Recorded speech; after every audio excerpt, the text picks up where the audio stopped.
প্রিয় দর্শক, আমি আমার ইউটিউব চ্যানেলের পক্ষ থেকে জানাই শুভেচ্ছা। আপনাদের নিয়ে যেতে চাই এক নির্জন জায়গায়, যেই জায়গাটির কাহিনী আজও অতি করুণ, অতি মর্মাহত। চলুন তবে দেখে আসি সেই স্থানটির কাহিনী, সেই স্থানটির নির্মম কাহিনী। এই জায়গাটায় এই যে টেচুটা দেখতে পাওয়া যাচ্ছে, এই জায়গাটা এই যে কোনো গাছপালায় মানে ওকে মানে গড়ি দিয়েছে। আচ্ছা আচ্ছা আচ্ছা। এবং ও পাশে আবার এরকম মানে যেটা বিল্ডিংয়ের যেটা ইয়া করা হয়, অত দেখতে পাচ্ছে গাছে অনেকে জাঁকা হয়ে আছে।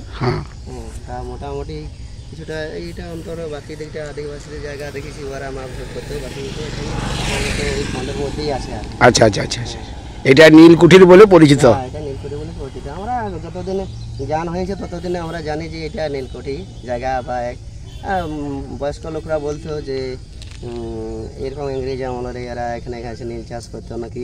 আচ্ছা আচ্ছা আচ্ছা, আমাদের সে সম্বন্ধে আগে তো জিনিস জানা নেই, শোনা কথা আর কি, বা এখন আপাতত এই জিনিসটা আমরা দেখতে পাচ্ছি আর কি। আচ্ছা ঠিক আছে, কি নাম তোমার? সুনীল মাহাতো। আচ্ছা ঠিক আছে।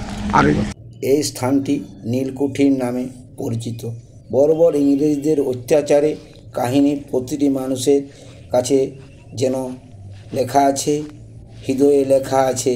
মানুষের ইতিহাসের যে নীল চাষ, নীল বিদ্রোহ, সেই নীল বিদ্রোহের কথা সবাই জানে।